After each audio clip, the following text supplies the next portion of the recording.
एक बार गौतम बुद्ध अपने आश्रम में अपने सभी शिष्यों को शिक्षा दे रहे थे कि दुनिया की सबसे तेज छुरी हमारी जबान है और दुनिया के सबसे खतरनाक हथियार हमारे शब्द है, जो बिना किसी का खून बहाए लोगों को अंदर ही अंदर मार सकते हैं। हमारे शब्द हमारी ताकत हो सकते हैं, लेकिन ये हमारी सबसे बड़ी कमजोरी भी हो सकती है अगर हमें नहीं पता कि कब, कहाँ और क्या और कितना बोलना है। यदि हम सही समय पर सही इरादे के साथ सही शब्दों का प्रयोग करते हैं तो ये हमें एक सफल व्यक्ति बनाते हैं, लेकिन अगर हम सही समय पर सही इरादे से सही शब्दों का इस्तेमाल नहीं करते तो ये हमारे जीवन को नर्क से बदतर बना सकते हैं। तो दोस्तों, आज की स्टोरी के माध्यम से मैं आपको बताने वाला हूँ कि चुप रहकर कैसे हम अपने जीवन को बदल सकते हैं। आपको चुप रहने की शक्ति का एहसास इस वीडियो में होने वाला है। वीडियो शुरू करने से पहले कमेंट बॉक्स में नमो बुद्धाय लिखकर वीडियो को लाइक जरूर करें। तो चलिए शुरू करते हैं इस कहानी को। जापान में एक बहुत ही प्रसिद्ध बौद्ध भिक्षु रहा करते थे। उनका नाम रिझाई था। रिझाई अकेले रहते थे, दुनिया के शोर शराबे से दूर जंगल में, और वह बड़े ही ध्यानी और प्रभु भक्त व्यक्ति थे, इसलिए वह पूरे जापान में बहुत अधिक प्रसिद्ध थे। एक दिन एक राजकुमार रिझाई के पास आया और बोला, हे प्रिय भिक्षु, मैं हमेशा थका हूँ, निराश हूँ और परेशान महसूस करता हूँ। मेरा मन बहुत अशांत रहता है। हालांकि मेरे पास सब कुछ है, दौलत, शोहरत, सुख सुविधाएं जो हर व्यक्ति चाहता है या पाने की इच्छा करता है, लेकिन फिर भी मेरे अंदर इतनी अशांति और चिंता क्यों है। रिझाई ने उसकी बात बहुत ही ध्यान पूर्वक सुनी और कुछ सोचने के बाद कहा, तुम इस प्रश्न का उत्तर जानते हो, बस तुमने कभी इस प्रश्न को हल करने की कोशिश ही नहीं की। रिझाई ने आगे कहा, मैं एक रिसर्च करना चाहता हूँ, क्या तुम मेरा साथ उसमें दोगे? इस रिसर्च के बाद तुम्हारे जीवन में किसी भी तरह की अशांति और चिंता नहीं रहेगी। यह बातें सुनकर राजकुमार बहुत हैरान था। उसने रिझाई से कहा, बताइए मुझे क्या करना होगा? अपने मन की शांति के लिए मैं कुछ भी करने को तैयार हूँ। राजकुमार की इन्हीं बातों को सुनकर भिक्षु ने कहा, तो फिर आप अगले 15 दिन के लिए मेरे आश्रम में रहोगे और एक सामान्य व्यक्ति की तरह अपना जीवन व्यतीत करोगे, और इन 15 दिनों में तुम अकेले और चुपचाप रहोगे, जितना हो सके कम बोलोगे। राजकुमार उस भिक्षु की बातें सुनकर सहमत हो गए। पहले दिन राजकुमार को लगा कि उसका मन सामान्य से अधिक अशांत और विचलित है। उसके मन में तरह तरह के विचार आ रहे हैं और वह आम लोगों की तरह जीवन जीने में असहज महसूस कर रहा है। उसे अंदर से बोलने की इच्छा हो रही थी, लेकिन वह चुपचाप रहा। उसके मुंह से एक भी शब्द नहीं निकला, बस वह चुपचाप बैठा रहता है। लेकिन रात होते होते उसे अंदर ही अंदर शांति का अनुभव होने लगा। उसके लिए यह अनुभव अजीब था। वह खुद से पूछ रहा था कि वह अंदर ही अंदर इतना खुश क्यों है और उसकी आंतरिक बेचैनी और चिंता कम क्यों होने लगी है। अगले दिन राजकुमार अकेला चुपचाप बैठा रहा और वह प्रकृति को निहार रहा। वह पौधों को, फूलों को, आकाश में उड़ रहे पक्षियों को, वह अपने जीवन में पहली बार यह अद्भुत दृश्य महसूस कर रहा था कि उसके पास कितनी सुंदरता है। वह दिन भर प्रकृति की सुंदरता को निहारता रहता और उसकी ताजगी को महसूस करता रहता। इसी तरह से 10 दिन बीत गए और उसके मन की सारी बेचैनी, सारी हलचल, सारी उथल पुथल और उसका सारा तनाव गायब हो गया। 11वें दिन की सुबह राजकुमार फिर से एकांत में बैठ गया और कुछ मिनटों में उसकी आंखें अपने आप बंद हो गई और वह गहरे ध्यान में चला गया।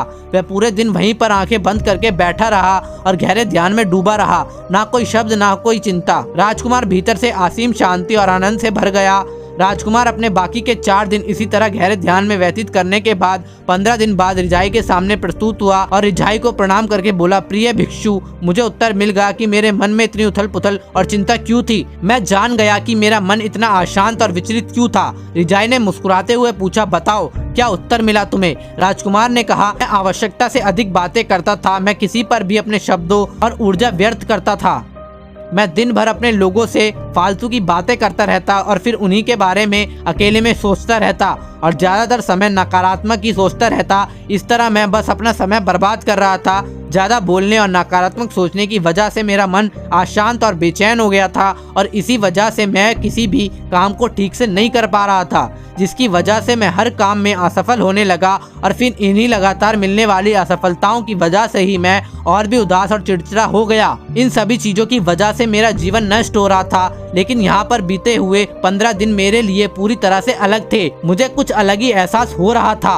अब मुझे ऐसा लग रहा है मैं अपना जीवन पूरी तरह से जी रहा हूँ, लेकिन इससे पहले मैं अपना जीवन गलत तरीके से ही जी रहा था। और मैंने ये भी सीखा कि हमें सिर्फ ध्यान करने की जरूरत नहीं है। ध्यान अपने आप होता है जब हम इस शांत और मौन में होते हैं। ध्यान के पिछले कुछ दिनों के दौरान मैंने जो पहली चीजें सीखी हैं वह ये है कि मनुष्य के जीवन के सबसे महत्वपूर्ण घटनाएं स्वयं को जानना है। ये सुनकर रिजाई ने कहा, सिर्फ तुम ही नहीं, दुनिया में ज्यादातर लोग जरूरत से ज्यादा बोलते हैं और आज भी लोग ज्यादातर समय केवल एक दूसरे को नीचे दिखाने के लिए ही बोलते हैं। कुछ लोग ना चाहते हुए भी बातें करते और अपना जीवन बर्बाद कर लेते हैं। रिजाई ने राजकुमार को चुप रहने का महत्व समझाते हुए कहा, एक बार गौतम बुद्ध से उनके शिष्यों ने पूछा, प्रिय बुद्ध, आप ज्यादातर समय चुप क्यों रहते हैं? बुद्ध ने कहा, क्योंकि चुप रहने से व्यक्ति अंदर से आनंद शांति की गहराइयों में होता है। मौन अपने भीतर उतरने की पहली सीढ़ी है। मौन के बिना स्वयं को जानना असंभव है। स्वयं को जानने और समझने का पहला नियम है कि मौन हो जाओ, उतना ही बोलो जितना अत्यंत आवश्यक हो। बेफजूल की बातें करना छोड़ दो। तुम अचानक पाओगे कि 90% से भी ज्यादा लोग व्यर्थ की बातें ही करते रहते हैं और समय बर्बाद करते रहते हैं। ना बोलने का कोई भी नुकसान नहीं है, लेकिन यदि आप ज्यादा बोलते हैं तो आप अत्यधिक गलती कर देते हैं। अगर व्यक्ति कम बोलना शुरू कर दे तो दुनिया की 90% मुसीबतें कम हो जाएंगी, झगड़े फसाद कम हो जाएंगे, उपद्रव कम हो जाएंगे, अदालतें कम हो जाएंगी। अगर लोग थोड़ा चुप रहना सीख लेंगे, संसार की बहुत सारी समस्याएं हैं, बहुत सारा उपद्रव है, सिर्फ बोलने से पैदा होता है। सारी बातें मौन सीखने की हैं। जब तुम नहीं बोलते तब तुम एकांत में अकेले हो गए हो, भरे बाजार में भीड़ में खड़े हो नहीं बोलते, हिमालय के शिखर में पहुंच गए।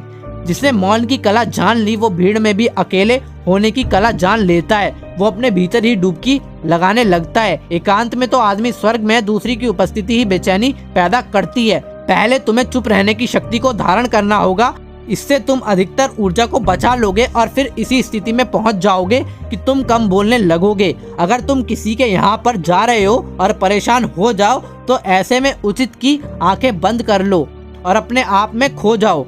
वहाँ से आपको ताजगी महसूस होगी, क्योंकि तुम्हारे अंदर ही जीवन का वह स्रोत छुपा हुआ है, वह किसी दूसरे में नहीं है। इसके बाद राजकुमार उस रिजाई से पूछते हैं, आखिर कौन हमें अपने अंदर तक लेकर जाएगा? ये बातें सुनकर रिजाई बुद्ध कहते हैं, तुम्हें स्वयं ही अपने अंदर उतरना होगा और वहीं से परम राज्य जीवन का आनंद ले पाओगे। आनंद का यहीं से जन्म हुआ है, यहीं से तुम मौत में डूब जाओगे, यही तुम्हारा सूरज उदय होगा और यहीं से अस्त होगा। इसी प्रकार तुम बार बार डुबकी लगाओगे। जब भी तुम डुबकी लगाकर लौटोगे वहां से तुम पाओगे फिर ताजगी भरी जीवन की नई संपदा मिलेगी। इस नई शक्ति के जन्म होने से तुम्हारी थकान चिंता चली जाएगी, उदासी। जैसा कोई स्नान करके लौटता है तो शरीर शीतल हो जाता है, शांत हो जाता है, ऐसे ही जब कोई भीतर से साफ होकर वापस आता है, मौन में स्नान करके लौटता है, तो समस्त व्यक्तित्व शांत और मौन हो जाता है, आनंदित हो जाता है।